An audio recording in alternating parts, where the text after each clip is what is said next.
Hi friends, இன்றைக்கி என்ன video பார்த்தோன்னா ஒரு நாள் நான் என்னெல்லாம் வேலை செஞ்சேன்னு வாங்க இந்த வீடியோவில் பார்க்கலாம். என்னோடய வீடியோ தான் ஃபஸ்ட் டைம் பார்க்குறீங்கன்னா சப்ஸ்கிரைப் பண்ணுங்கள், லைக் பண்ணுங்கள், கமெண்ட் பண்ணுங்கள். இப்போ காலையிலேயே வந்துட்டு குழந்தைகளெல்லாம் சொல்லி விட்டாச்சு ஸ்கூலுக்கு. அதுக்கப்புறம் ஆப்பத்துக்கு மாவு அரிசி ஒரு போடலாம்னு சொல்லி போட்டு இப்போ அரிசி எடுத்துக்கிறேன். 2 கிளாஸ் புழுங்கரிசி, 2 கிளாஸ் பச்சரிசி, 2 டீஸ்பூன் வந்துட்டு உளுந்து, அதுக்கப்புறம் வெந்தயம் கொஞ்சம் போட்டு தண்ணி ஊற்றி ஊற வச்சுக்கலாம். அதுக்கப்புறம் நேற்று வச்சு பிரியாணி பேலன்ஸ் இருந்தது, அதை சூடு வைக்கும் போட்டு இப்போ சாப்பிட்லான்னு சொல்லி போட்டு தட்டில் எடுத்துட்டேன். அதுக்கப்புறம் எங்கள் வீட்டுக்காருக்கு வந்துட்டு பச்சை பயிறு கடையிலன்னு சொல்லி மிளகா, வெங்காயம், தக்காளி இதெல்லாம் போட்டு குக்கரில் வேக வச்சுக்கலாம். ஒரு 5 விசில் விட்டுக்கிறேன் இன்றைக்கி. இப்போ தண்ணி ஊற்றி மூடி போட்டு வேக வச்சிடலாம்.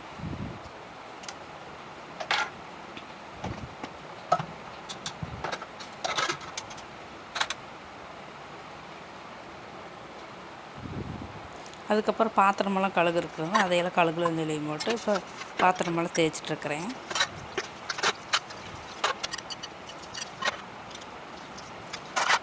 இப்போ இதே மாதிரி எல்லா பாத்திரம் கழுவியாச்சு. அதுக்கப்புறம் டேபிள் டாப்பெல்லாம் சுத்தம் பண்ணலான்னு சொல்லி ஒரு துணி வச்சு போட்டு இங்கெல்லாம் நல்லா சுத்தம் பண்ணியாச்சு.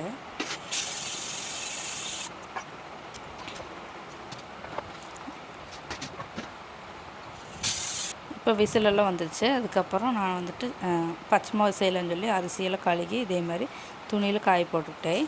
அதுக்கு வந்துட்டு நான் வெல்லம் எடுத்துகிட்டு வர்றேன். வெல்லம் எடுத்துகிட்டு வந்து வச்சாச்சு. இப்போ ஸ்டவ் ஆன் பண்ணி போட்டு வடச்சட்டி அடுப்பில் வச்சுட்டு ஆயில் ஊற்றிக்கலாம். அதுக்கப்புறம் பெரிய வெங்காயம் 2 பச்சை மிளகாய் போட்டு நல்லா வதக்கிக்கலாம். கொஞ்சம் உப்பு போட்டு அதையும் நல்லா வதக்கிக்கலாம்.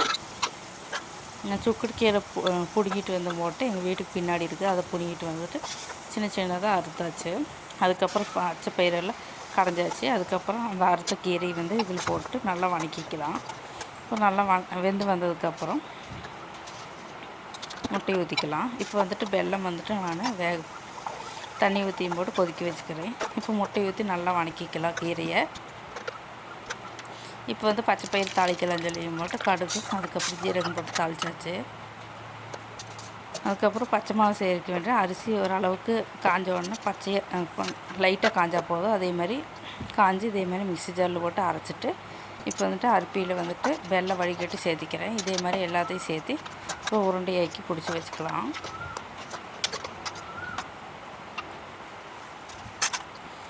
இப்போ வந்துட்டு நைட்டுக்கு வந்து போட்டு பட்டாணி ஊற வைக்கலான்னு சொல்லி ஊற வச்சுட்டு அதுக்கப்புறம் மத்தியானம் பிரியாணி இருந்தது, அதையும் சாப்பிட்டாச்சு.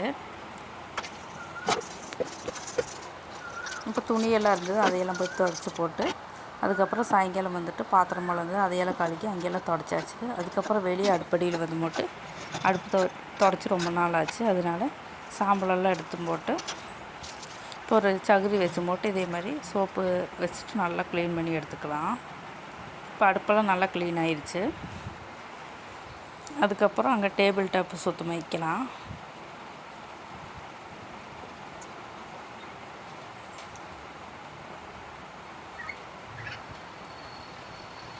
அதுக்குள்ளே அது வேலையெல்லாம் செஞ்சிட்ருக்கிறதுக்குள்ளே எங்கள் வீட்டுக்காரர் ஒலை போட்டிட்டு வந்துட்டார், குட்டியில் போட்டிட்டு.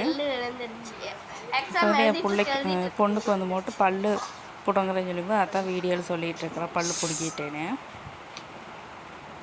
அதுக்கப்புறம் வீட்டுக்கு பின்னாடி வந்து ஒரு ரோஸ் செடி இருக்குது, அங்கே போய் நான் ரோஸில் பிடிக்கிட்டு வந்து வச்சுட்டு அதுக்கப்புறம் வீட்டுக்காருக்கு தண்ணி காய வைக்கலான்னு சொல்லி தண்ணி காய வச்சுட்டேன். ஆப்பதுக்கு மாவு அரைக்கலான்னு சொல்லி மிக்ஸி ஜாரில் சேர்த்து அரைச்சேன். அது நல்லா அரையாத்தினால இப்போ கிரைண்டரில் போட்டுக்கிட்டேன். மிக்ஸி ஜாரில் இருக்கிறத எடுத்து ஊற்றிட்டு பாக்கி இருக்கிற மாவையெல்லாம் எடுத்து போட்டு கிரைண்டரில் போட்டாச்சு. அதுக்கப்புறம் சப்பாத்திக்கு மாவு குழச்சிக்கலாம். இப்போ மாவெல்லாம் குழச்சி முடிஞ்சாச்சு. அதுக்கப்புறம் பட்டாணி வந்துட்டு குக்கரில் வேக போட்டுக்கலாம். இப்போ பட்டாணியெல்லாம் குக்கரில் வேக போட்டாச்சு, வெந்துருச்சு. அதுக்கப்புறம் மண்சட்டி அடுப்பில் வச்சுட்டு ஆயில் ஊற்றிட்டு பெரிய வெங்காயம், இஞ்சி, பூண்டு, கருவேப்பிலை, கடுகு இதெல்லாம் மட்டும் நல்லா தாளித்து விட்டாச்சு. அதுக்கப்புறம் சப்பாத்தி பரத்தி எடுத்ததுக்கப்புறம் தக்காளி சேர்த்து நல்லா வதக்கிக்கலாம். இப்போ பொடியெல்லாம் சேர்த்துட்டு அதையெல்லாம் பச்சை மணம் போகிற வரைக்கும் நல்லா வதக்கிட்டு கொஞ்சம் சிக்கன் மசாலா சேர்த்துக்கிறேன். அதையும் சேர்த்து நல்லா வதக்கி தண்ணி ஊற்றி நல்லா கொதி வந்ததுக்கப்புறம் பட்டாணி உள்ளுக்குள்ளே போட்டாச்சு. இப்போ அதெல்லாம் நல்லா கொதிச்சதுக்கப்புறம் வேறு அடுப்பு மாற்றிட்டு இப்போ வந்துட்டு சப்பாத்தி சுடுறதுக்கு வேண்டியது ரோஸ்கல் அடுப்பில் வச்சு சப்பாத்தியெல்லாம் சுட்டாச்சு. இப்போ வந்து கடைசியாக வந்துட்டு கொத்தமல்லி தூவி இறக்கி வச்சுக்கலாம். இப்போ வந்துட்டு ஆப்பத்துக்கு வந்துட்டு பச்சரிசி, அதுக்கப்புறம் சோறு கொஞ்சம் அடித்து இதேமாதிரி செதுக்கலாம். உப்பு போட்டு கலக்கி வச்சுக்கலாம் ஆப்பத்துக்கு மாவு.